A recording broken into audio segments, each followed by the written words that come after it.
Boa noite. Boa noite. Juazeiro do Norte se enche de orgulho. O Vaticano autoriza o processo de beatificação do padre Cícero. Uma cidade maranhense testa a nova urna eletrônica que será usada em outubro. O TSE tenta incentivar quem tem mais de 70 anos a votar nas eleições. Depois de 2 anos, a maior festa de rodeio da América Latina volta a reunir milhares de pessoas em Barretos, no interior de São Paulo.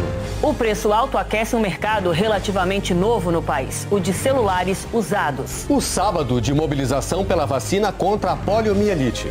Morre no Rio, aos 63 anos, a atriz Cláudia Gimenez. O Jornal Nacional está começando.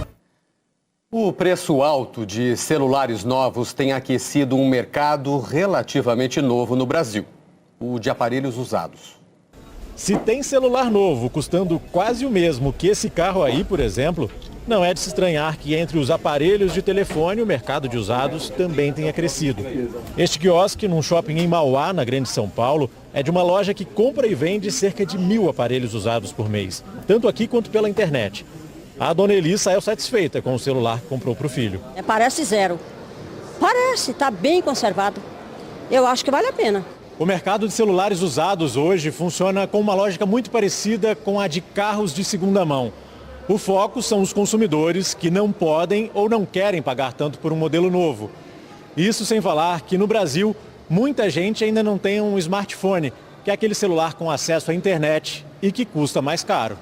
Uma consultoria internacional apontou que em 2021 o mercado de celulares usados cresceu 29% na América Latina, quase o dobro da média mundial. O dono de uma das empresas que compram e vendem celulares de segunda mão no Brasil garante que o país é um dos responsáveis por esse crescimento. Quando a gente começou em 2015 a companhia, a penetração de smartphones usados no Brasil estava abaixo de 2% e hoje a gente acredita que está chegando perto de 10%. Um celular usado costuma sair de 30% a 50% mais barato que um novo. O e-mail do aparelho, que é como se fosse o número de identidade de cada celular, revela se ele foi roubado, furtado ou se está regular e pode ser revendido. Nesta empresa, eles checam o e-mail, o microfone, câmera e alguns precisam de conserto, quase sempre bateria ou tela nova. E aí ficam prontos para venda. Mas tem que ter cuidado para que o barato não saia caro. Precisa de uma nota fiscal que seja detalhada, que mostre o número de série daquele aparelho, o tipo, o modelo e traga todos os detalhes a respeito daquele aparelho. É importante que a pessoa possa verificar, possa pesquisar para ver se ela consegue ver se aquele e-mail ele foi bloqueado em alguma operadora. E a terceira coisa, é importante que as pessoas procurem lojas que sejam lojas que tenham reputação, que tenham nome, e quando for comprar na internet, procurar vendedores que sejam vendedores que claramente tenham uma procedência. As novas urnas eletrônicas vão ser testadas pelo Tribunal Superior Eleitoral amanhã em uma única eleição simulada antes de outubro. Na cidade ou na zona rural de Bela Vista, no Maranhão, o assunto é um só. Com certeza a eleição simulada que vai acontecer aqui amanhã. Bela Vista fica a 245 quilômetros de São Luís. O município, que é um dos mais novos do estado, vai ser o único do país a realizar a votação simulada com o novo modelo de urna eletrônica, que será usado nas eleições de outubro. Em todo o país serão 225 mil urnas eletrônicas nesse novo modelo. 8 mil serão utilizadas aqui no Maranhão, inclusive em Bela Vista. Essa eleição simulada vai servir como um teste final e vale como modelo para o processo eleitoral em todo o país. Bela Vista é um município que tem uma logística bastante facilitada para se fazer uma simulação de esporte. Essa simulação visa com que a gente analise cenários que vão acontecer na eleição de forma inédita. O novo modelo tem um processador 18 vezes mais rápido que o da versão anterior. Traz recursos adicionais de acessibilidade, aprimoramentos em termos de segurança, transparência e agilidade para que todos tenham oportunidade de votar. Vai tirar dúvida também que tem pessoas que às vezes acham que as urnas eletrônicas não é capaz de fazer uma eleição limpa e agora nós vamos tirar a dúvida que ela é justa. 10 técnicos do Tribunal Superior Eleitoral acompanham de perto todo o processo da eleição simulada. Treinar os próprios mesários e também testar o sistema, né? O sistema já está praticamente pronto para a eleição, então a gente testa o sistema, testa as urnas e vê se está tudo ok para a eleição. Está tudo pronto à espera dos mais de 10 mil eleitores que, mesmo não sendo obrigados a votar amanhã, muitos estão motivados. Eu acho que através dessa eleição simulada que a gente pode aí fortalecer a nossa democracia, né? Sobretudo nesse momento que a gente tem aí grandes mentiras sobre a urna, o sistema eleitoral. Dona Expedita, de 76 anos, não quer perder esse compromisso, que para ela é sagrado. Eu acho é bom votar, eu tenho o prazer de ir para votar. Nunca fui à força, graças a Deus. O Tribunal Superior Eleitoral quer incentivar o voto de eleitores como a Dona Expedita, brasileiros com mais de 70 anos. A abstenção desse grupo nas últimas eleições foi a maior de todas as faixas etárias. O Antônio Maciel tem 85 anos. Pela lei, como está acima dos 70, nem precisaria votar. Mas o aposentado não abre mão desse direito. Me sinto útil. Apesar da minha idade, eu me sinto útil e quero votar. É um direito, né? Aí eu voto. O envelhecimento da população brasileira se reflete também no eleitorado. Nas últimas eleições gerais, em 2018, eram 12 milhões de eleitores acima dos 70 anos de idade. Já nas eleições deste ano, são quase 15 milhões. O problema é que a abstenção desses eleitores, que são quase 10% do total, é muito alta. Enquanto a média nacional de abstenção nas últimas eleições foi de 20%, entre aqueles acima de 70 anos, ficou em mais de 63%. O Tribunal Superior Eleitoral tem se mobilizado para incentivar o voto entre os idosos. Lançou recentemente a campanha Todo Voto Importa, com foco nessa faixa etária. A Sociedade Brasileira de Geriatria e Gerontologia também quer estimular os eleitores acima de 70 anos a participarem das eleições, mas não apenas com o voto. É preciso que eles cobrem dos candidatos políticas voltadas para o envelhecimento da população. A gente quer que eles pensem que cada voto importa, né? É a partir daí que a gente consegue brigar pela qualidade de vida e de envelhecimento que a gente quer ter. São esses representantes que a gente vai estar votando que vão estar criando as leis e as políticas públicas voltadas para o nosso envelhecimento também. A diva tem 75 anos e fez questão de deixar o título de eleitor em dia para votar. Eu acho que é um dever cívico a gente opinar o que a gente quer para o país e para a gente. E a dona Lígia, aos 91 anos, esbanja simpatia, disposição e cidadania. Eu acho que é um direito de todo brasileiro ter que votar, expressar, né, o seu desejo, a sua vontade para um país melhor. Tem que ir, deve ir votar, não é? O seu voto é valioso, né? Um votinho a mais é valioso, é importante, né? Todo brasileiro deve votar. Este sábado foi o dia D para a campanha nacional de vacinação contra a poliomielite. Os postos de saúde abriram por todo o país. A meta é alcançar 95% das crianças de 1 a 4 anos. Só que o ritmo está muito lento. Os pais têm até o dia 9 de setembro para proteger as crianças. Agora vamos aos números da pandemia atualizados pelo consórcio dos veículos de imprensa. O Brasil já registrou mais de 682 mil mortes. O total de casos é de mais de 34 milhões. A média de mortes está em queda, com uma redução de 27%. Está em 154 por dia. A média de casos teve queda de 40% na comparação com a média de 2 semanas atrás. Está em mais de 15 mil casos por dia. Agora a vacinação. Mais de 56% dos brasileiros com 12 anos ou mais já tomaram pelo menos uma dose de reforço. Outras informações em g1.com.br/coronavírus. Hora de ver como é que fica o tempo amanhã em todo o Brasil, com ela já dando uma boa noite com bastante frio aqui do Rio de Janeiro, Eliana Marques. Exato, Aline. Boa noite para você, para o Paulo Renato, e boa noite para você também. Olha, nesse domingo, as menores temperaturas no país devem ser registradas nessas áreas onde tem previsão de geada. E hoje, 39 cidades tiveram temperatura negativa em Santa Catarina e 6 no Rio Grande do Sul. Na Serra Catarinense, em São Joaquim, fez 7,6 graus abaixo de zero. E em Urupema, até parte de uma cachoeira congelou. Na Serra Gaúcha, em Gramado, a paisagem amanheceu branquinha. E em Lagoa Vermelha, também no Rio Grande do Sul, os pomares de mirtilo congelaram. Amanhã o dia começa frio em metade das capitais do país. 7 graus em Porto Alegre e em Curitiba, 10 em Floripa e em São Paulo, 12 em Campo Grande e 13 em Belo Horizonte. 14 graus no Rio de Janeiro, em Brasília, 15 graus em Vitória, em Cuiabá e em Rio Branco, e 16 graus em Goiânia e também em Porto Velho. À tarde, o frio continua no sul e na maior parte do sudeste. Em Belo Horizonte e também em Campo Grande, os termômetros chegam aos 24 graus. E em Cuiabá, volta a fazer calor, 33 graus. A mesma temperatura de Macapá e de São Luís. Em Natal, 29, em Maceió, 27 graus. O tempo fica firme em quase todo o Brasil, com possibilidade de garoa do Vale do Itajaí, em Santa Catarina, ao litoral paulista, também na divisa de Minas com o Rio de Janeiro. Tem previsão de chuva, mas é fraca, do norte do estado do Rio até o Espírito Santo e de pancadas de chuva aqui na região norte. De Natal até Maceió, a chuva vem rápida e isolada. Já em Salvador e em Aracaju, os acumulados nos próximos dias podem ser grandes até quinta-feira e as temperaturas também vão subir menos. Na próxima semana vai chover com mais frequência também aqui no Espírito Santo, só que os maiores volumes vão se concentrar no extremo norte do Brasil, enquanto toda essa área mais clara vai ter tempo seco.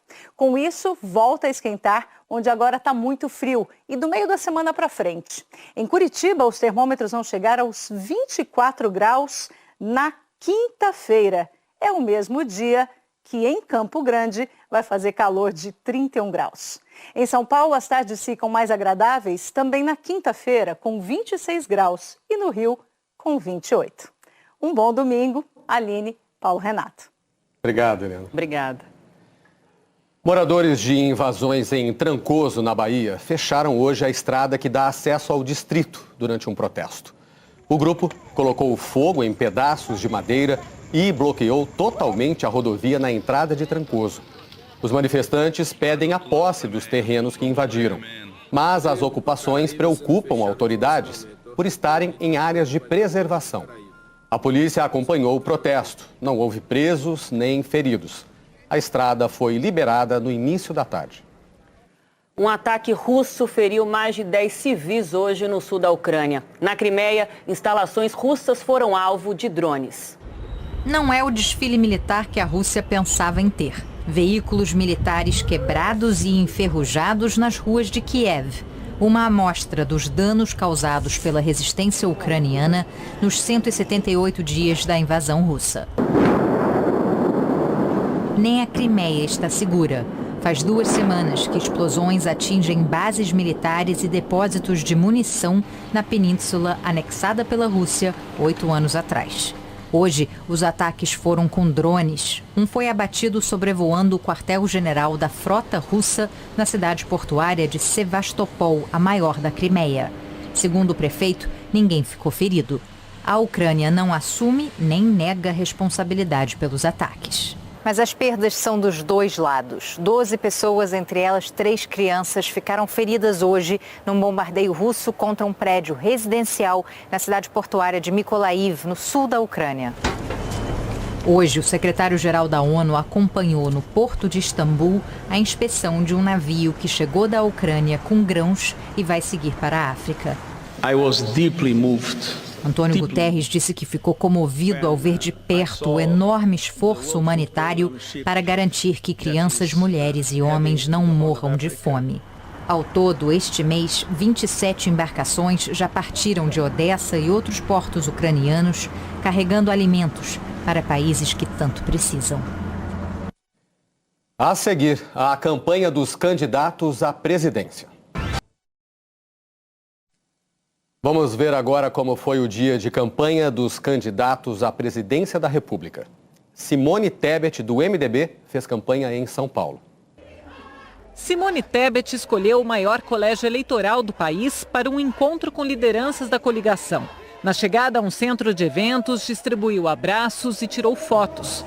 No discurso, propôs que o governo federal atue como parceiro dos governos estaduais e das prefeituras em projetos de áreas como educação e saúde. Defendeu a atualização da tabela do SUS para aumentar o orçamento dos hospitais públicos. A candidata Simone Tebet disse que, se eleita, vai assegurar o repasse de verbas federais para obras públicas nos estados e municípios, como a construção de moradias. O verdadeiro pacto federativo é aquele que não só entrega obrigação para os municípios, é aquele que também compartilha recursos. Das iniciativas que os municípios já têm, nós vamos subsidiar, voltar a subsidiar casa popular para a faixa até um salário mínimo e meio. É possível fazer, no mínimo, nos próximos 4 anos, só para essa faixa, 1 milhão de casas populares. O ex-presidente Lula, candidato do PT, participou de um comício em São Paulo. Com o nome de Ato pela Democracia, o comício do candidato Luiz Inácio Lula da Silva aconteceu no centro de São Paulo. Também estavam presentes a ex-presidente Dilma Rousseff e o candidato a vice, Geraldo Alckmin, do PSB. Lula defendeu a volta de um ministério só para a cultura. Afirmou que pretende montar comitês culturais em cada capital do país. O candidato disse que, se for eleito, pretende corrigir a tabela do imposto de renda para que os trabalhadores tenham menos descontos na folha de pagamento. E afirmou que planeja aumentar o salário mínimo sempre acima da inflação. Esse país vai voltar a ser justo. Esse país vai voltar a sorrir. As pessoas vão voltar a tomar 3 refeições por dia. As pessoas vão voltar a ter emprego. Esse emprego será melhor remunerado. O salário mínimo aumentará acima da inflação todo ano. O presidente Jair Bolsonaro, do PL, fez campanha em Resende, no interior do Rio de Janeiro. Ele afirmou que está buscando a reeleição, mas que respeitará o resultado caso perca. No começo da manhã, Jair Bolsonaro foi recebido por participantes de um passeio de motos. Ele foi às margens da rodovia Presidente Dutra para acenar e cumprimentar eleitores.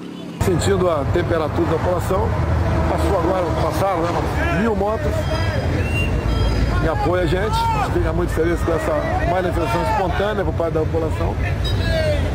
E a gente está nessa empreitada buscando a reeleição. Se esse for o teu entendimento, contrário, te respeita.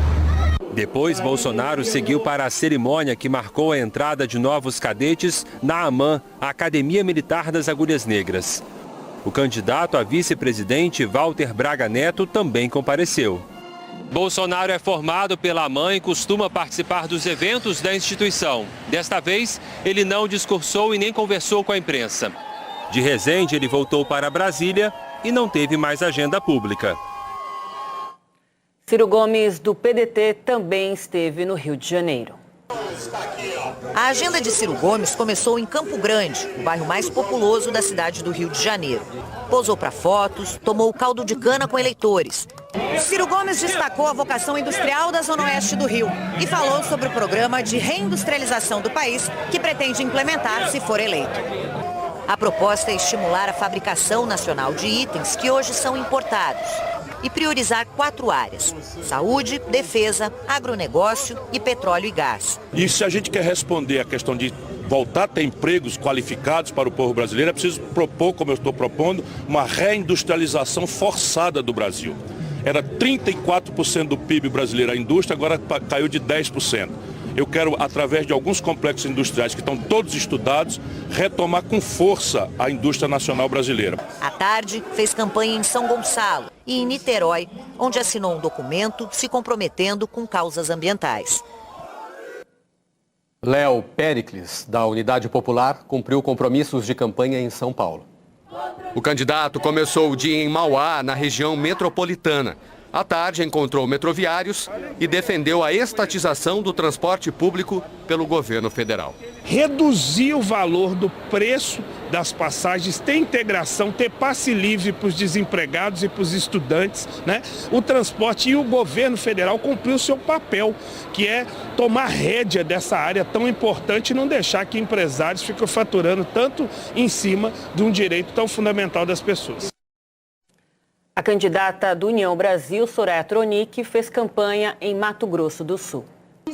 No evento em Campo Grande, Soraya Tronic apresentou propostas como a implantação do imposto único. Ela disse que a unificação de impostos ajuda na recuperação da economia. 11 tributos serão substituídos por apenas um imposto. O Imposto Único Federal numa alíquota de 1,26%. Quem ganha até 5 salários mínimos não vai mais pagar INSS nem imposto de renda. Isso vai virar a chave da nossa economia e vai trazer a prosperidade que o país precisa.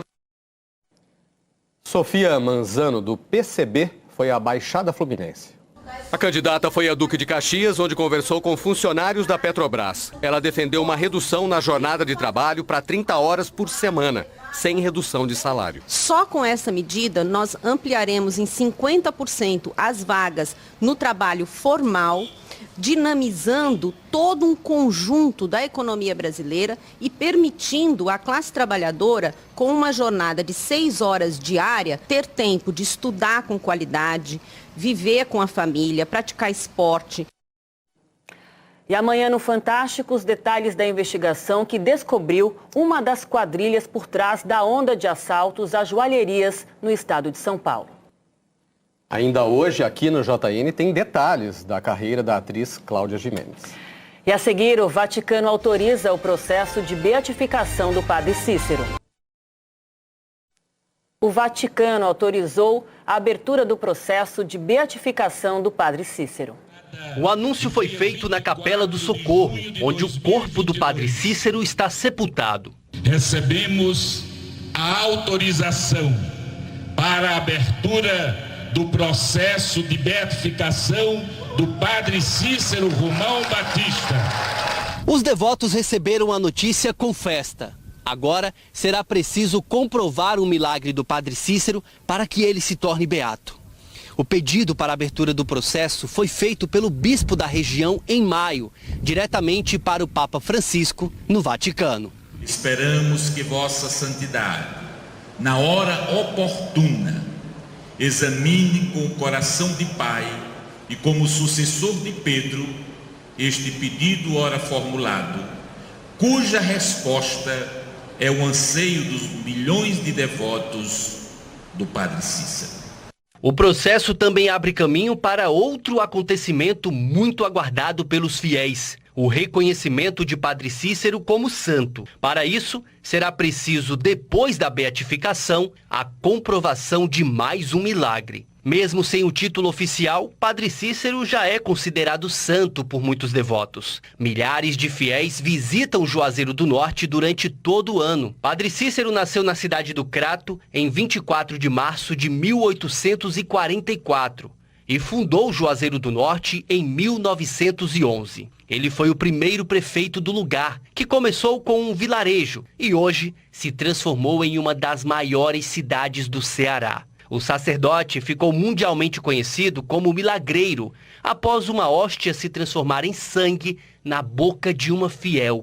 Mas o Vaticano não enxergou isso como um milagre e puniu o padre, que foi acusado de manipular a crença popular. Ele morreu em 20 de julho de 1934, sem o perdão da igreja e impedido de exercer as funções sacerdotais. Só em 2015 houve a reconciliação, concedida pelo Papa Francisco. Agora, os devotos não veem a hora do Padim receber mais um reconhecimento. Feliz aquele que pôde participar desse momento. Foi maravilhoso, porque foi um céu e nós dentro.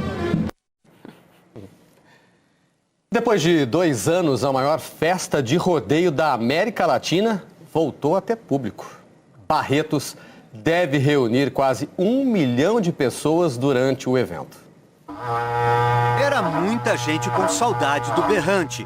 Restaurantes, lojas, hotéis, tá tudo cheio. E deve ficar assim até o último domingo de agosto. As vendas explodiu, é o termo que eu posso usar. Nas contas da Secretaria do Turismo de São Paulo, a Festa do Peão de Barretos gera 10 mil empregos e movimenta 900 milhões de reais. A gente acreditava que teria um movimento muito grande na hotelaria, mas surpreendeu mais do que a gente imaginava. Gente que veio pela primeira vez, como este grupo do Rio de Janeiro. Vai torcer pra quem no rodeio? Ah, pro touro, Ou baianos que vivem atrás de rodeio. Viemos aproveitar o rodeio de Barretos. Rodeio tem em todo lugar. Não, mas o daqui é muito falado, desde criança que eu escuto e tenho muita vontade de vir, agora a gente pode vir. Todas essas pessoas que vêm pra cá do Brasil inteiro, por tantos motivos diferentes, quando anoitece, se encontram nesse ponto, a Arena do Parque do Peão. É aqui que a mágica de Barretos vira festa.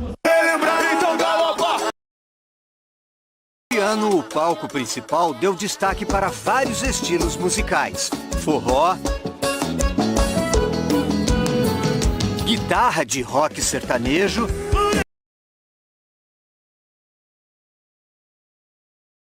a eletricidade dos DJs.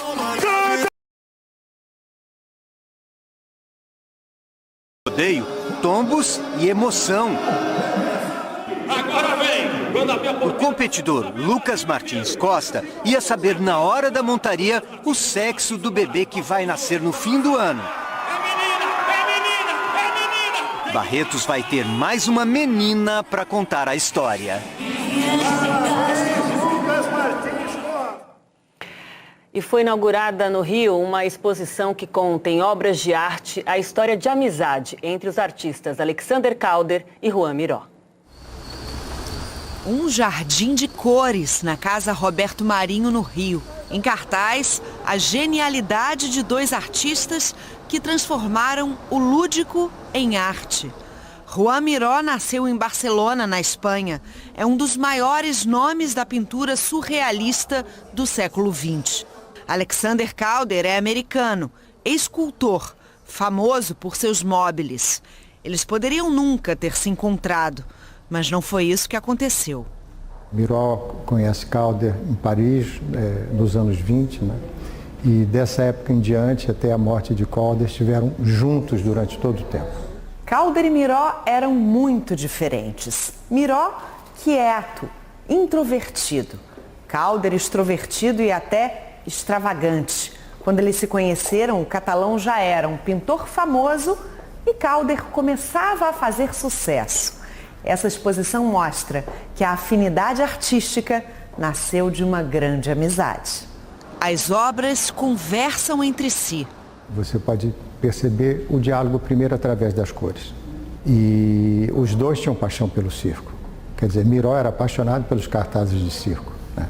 E depois que tornaram-se realmente amigos mais íntimos, eles dialogavam muito sobre isso. Sem dizer que eles frequentavam a mesma academia de ginástica. Juan Miró nunca esteve no Brasil, mas na Espanha ficou amigo do poeta pernambucano João Cabral de Melo Neto, um jovem diplomata na época. Miró passava por um processo de uma tristeza muito grande, exatamente porque o ditador Franco passou a persegui-lo, ele e a sua obra. E essa juventude de João Cabral é que encantava o Miró. Então, quando ele faz o livro Juan Miró, e o Miró ilustra esse livro, foi um dos grandes momentos da arte e é o nosso grande ponto de ligação entre Miró e o Brasil. A maior parte das obras da exposição é de coleções particulares. Por isso, uma chance única de apreciar poesia em forma de telas e esculturas. É uma exposição que transmite energia e alegria. Além de ela ser muito especial, porque são dois grandes artistas, eu acho que num momento um pouco nebuloso, né, que nós estamos vivendo, ela injeta felicidade e alegria.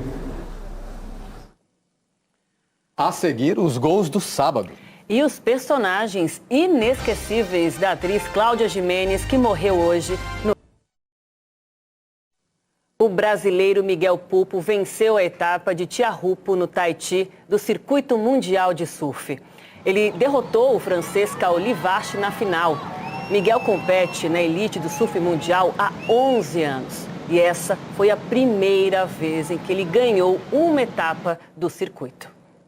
Amanhã, o Esporte Espetacular traz a história de dois brasileiros que se juntaram para vencer um grande desafio. A seleção brasileira vai ter um período muito mais curto de preparação para esta Copa do Mundo.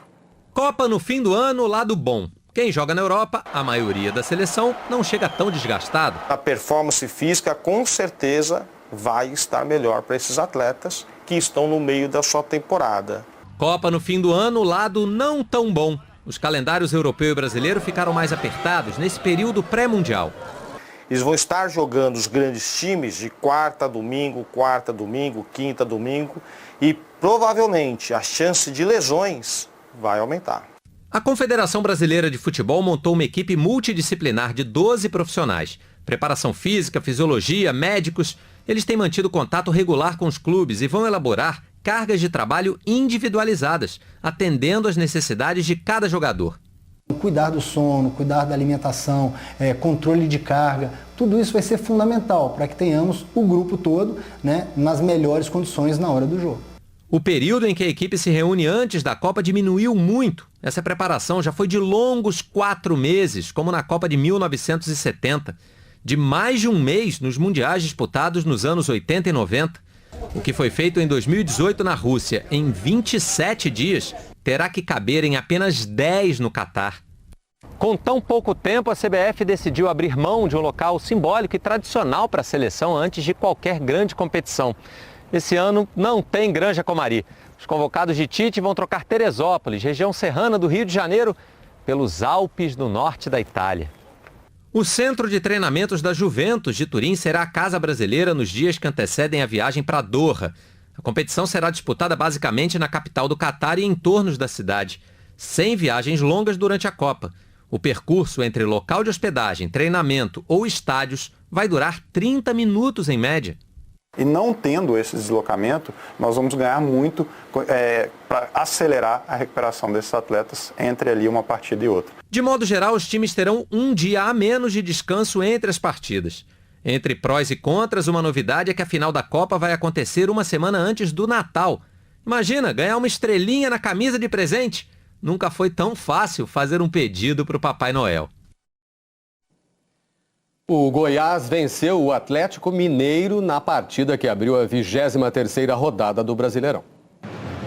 A defesa do Galo se complicou ali no lado esquerdo e o Vinícius tocou para o Pedro Raul fazer o gol do jogo. Goiás fora de casa, 1-0. Fluminense e Coritiba fizeram um jogo movimentado. Caio Paulista marcou o primeiro para o Flu. John Arias, o segundo. Aleph Manga descontou para o Coritiba. Natan aumentou de novo a vantagem. Egídio bateu muito bem na bola e diminuiu para o Coxa. Só que o William ainda fez mais 2 gols, o segundo de cabeça. Final Fluminense 5, Coritiba 2. Pela Série B, deu Ponte Preta no Clássico de Campinas contra o Guarani. Fecim marcou chutando de fora da área, 1-0. Mesmo placar de Chapecoense e Brusque. Alisson Farias, o nome do gol. Chape 1, Brusque 0. O CRB saiu na frente do Sampaio Corrêa com Rafael Longini. Gum fez contra, 1-1. E Fabinho deu a vitória para os visitantes. Sampaio 1, CRB 2. O Brasil se despediu hoje de Cláudia Gimenez. A atriz morreu no Rio de Janeiro aos 63 anos e deixa um legado de personagens inesquecíveis. Atriz, humorista, dubladora e roteirista. Carioca da Gema, Cláudia Gimenez tinha 63 anos. Era caçula de uma família de 4 irmãs. Começou a carreira de atriz no teatro amador e logo surgiu o convite para a televisão. Eu estava fazendo a Ópera do Malandro, que era meu primeiro trabalho profissional em teatro. Aí o Maurício Sherman um dia foi assistir a peça e falou, vou levar essa menina para a televisão. E me levou. E eu aí fui fazer o Viva o Gordo, né? Que estava estreando o programa com o Jô e tal. É a cultura,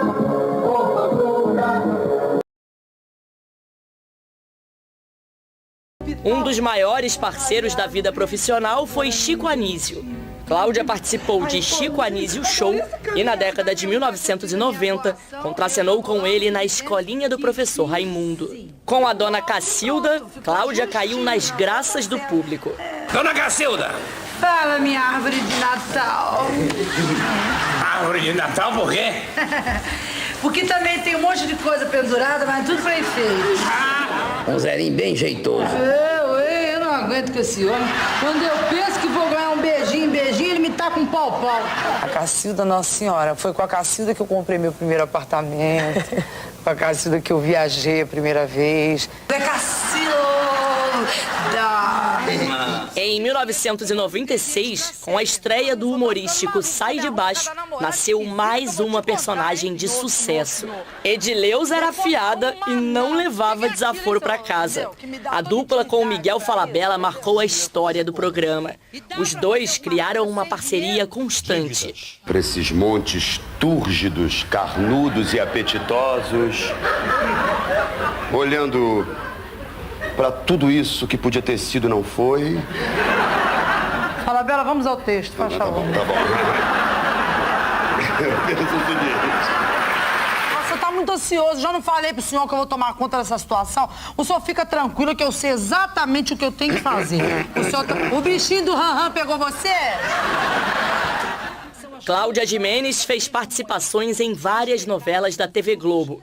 Entre elas Torre de Babel, em 1998, e América, em 2005. Discreta na sua vida pessoal, Cláudia foi casada durante 10 anos com a personal trainer Estela Torreão. Apesar de estarem separadas, continuavam dividindo a mesma casa. Ao longo da vida, os problemas de saúde se tornaram um desafio. Em 1986, ela foi diagnosticada com um câncer no tórax e precisou fazer radioterapia. Depois que eu tive o câncer, eu passei a ver a vida com outra ótica, com outra completamente diferente, porque você passa a ver que a vida é finita mesmo, né? Que não é um ensaio. Em 1999, sofreu um infarto e precisou colocar 5 pontes de safena. 3 anos depois, fez uma cirurgia para substituir a válvula aórtica. E em 2014, colocou um marca-passo. Eu sou uma guerreira. Chegam perto de mim e falam, vamos trocar a válvula aórtica. Ok, vamos. Vamos fazer 5 pontos de safena. Ok, vamos botar um marca-passo. Ok. Depois eu comecei a me divertir com isso. Às vezes eu entrava numa loja, o troço apitava, pi, pi, pi. Eu dizia, não estou roubando nada. É o marca-passo. Cláudia Gimenez estava internada num hospital na zona sul do Rio e morreu na manhã de hoje de insuficiência cardíaca. Apesar da saúde debilitada, ela enfrentava os problemas com coragem e otimismo. Para os amigos e fãs fica a lembrança do jeito espontâneo e brincalhão, além da memória do seu talento, que vai ficar eternizado nas gravações. A última aparição na TV foi há 4 anos, na minissérie Infratores, exibida no Fantástico. Acaso me quiseres, eu sou dessas mulheres que só me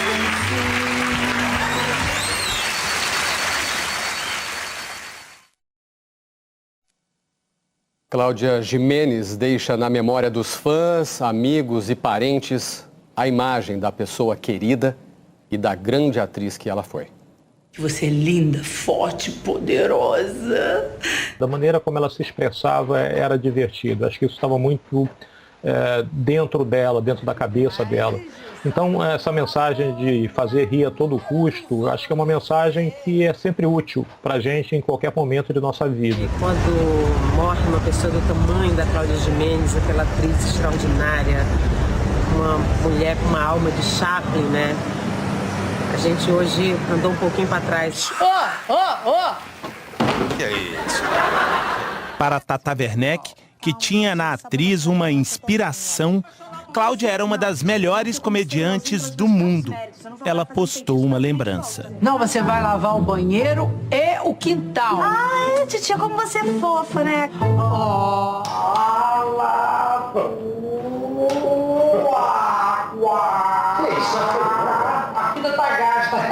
Ela era uma pessoa muito engraçada, naturalmente, criticamente, assim, sobre as piadas, sobre as situações. Enfim, ela era muito especial, muito amiga. Na televisão, o humor marcou a carreira da artista que sabia da vocação para o riso e queria romper barreiras na interpretação. Ela chegou a encomendar uma peça para o amigo Miguel Falabella para provar para o público que era uma grande atriz. Eu nunca me esqueço disso. Eu morava em Copacabana e ela entrou na minha casa, sentou e falou: As pessoas só acham que eu sou uma palhaça. Escreve uma peça para eu mostrar a elas que eu sou boa atriz. E eu escrevi Como Encher um Biquíni Selvagem, que foi um sucesso avassalador, que mudou a minha vida e a dela. Oh, quanto custa essa bonequinha assim? Oh, sorry. How much? Nós perdemos e o Brasil perde uma grande humorista, mas uma atriz de profundidade, uma atriz que não queria fazer rir só pela piada. Isso que é muito importante. E as trigêmeas, hein, seu modelo? As trigêmeas, tudo tinha que ser 3. Tudo. Quer um cafezinho, quer um cafezinho, quer um cafezinho? Tá satisfeita, tá satisfeita, tá satisfeita? A Cláudia é uma escola do humor. Cada respiração, cada olhar, cada pausa era uma interpretação Cláudia Gimenez. Encontrei com Cláudia Gimenez em As Brasileiras e foi um aprendizado, ela me dando toques de pausa dramática, do tempo da comédia, e uma artista tão potente que nos fez rir por muito tempo e riremos também por muito tempo, revendo o seu trabalho tão maravilhoso. Vá em paz. Uma mulher que encarnou personagens maravilhosos, que sempre fez graça para esse povo que precisa tanto de graça. Nelly, recebe essa aliança em sinal do meu amor. Com certeza tem Jorginho Fernando, tem Jô Soares, tem Bete Lago, tem muita gente recebendo ela lá agora. Então, meu amor, eu que eu posso te dizer? Muito obrigado, vai com Deus, fique em paz. Um beijo, te amo. Brasil, te amo.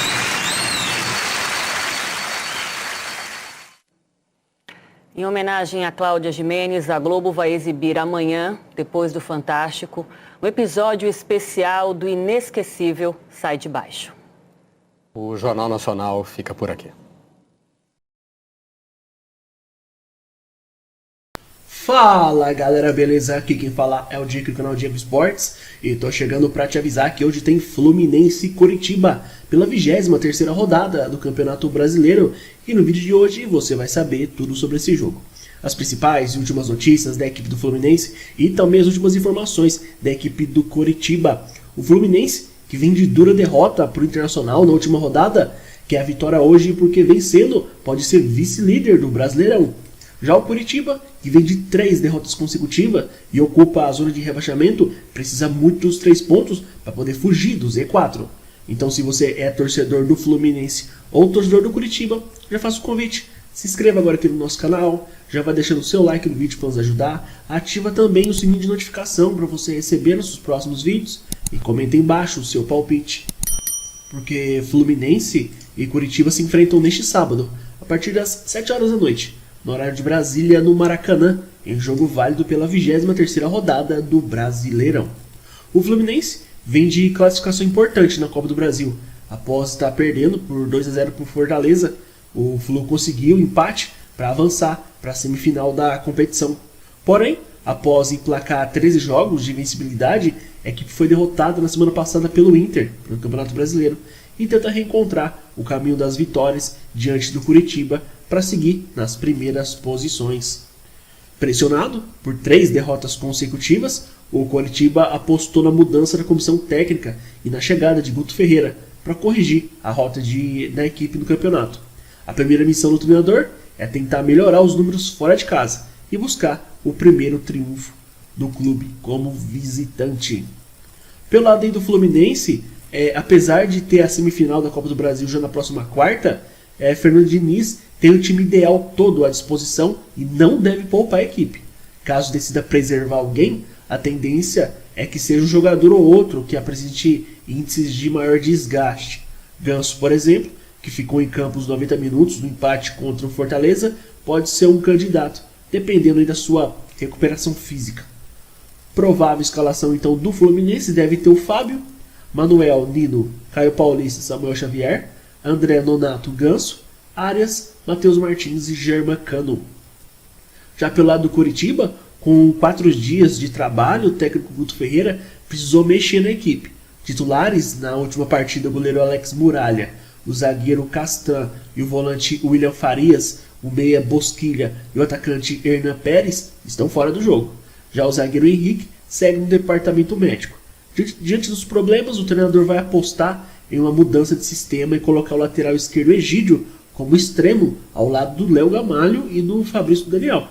Então a provável escalação do Coritiba deve ter o Rafael William, Márcio Silva, Guilherme de Los Santos, Guilherme Biro e Matheus Alexandre, Bernardo, Val e Jesus Trindade, Egídio, Léo Gamalho e Fabrício.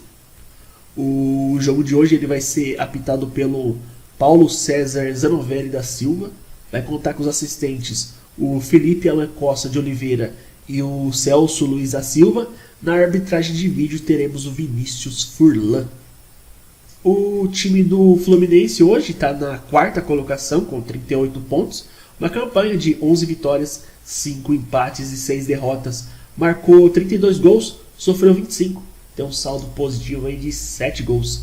Já o Coritiba, na 18ª posição com 22 pontos, tem uma campanha de 6 vitórias, 4 empates e 12 derrotas, marcou 23 gols, sofreu 34, então um saldo de menos 11.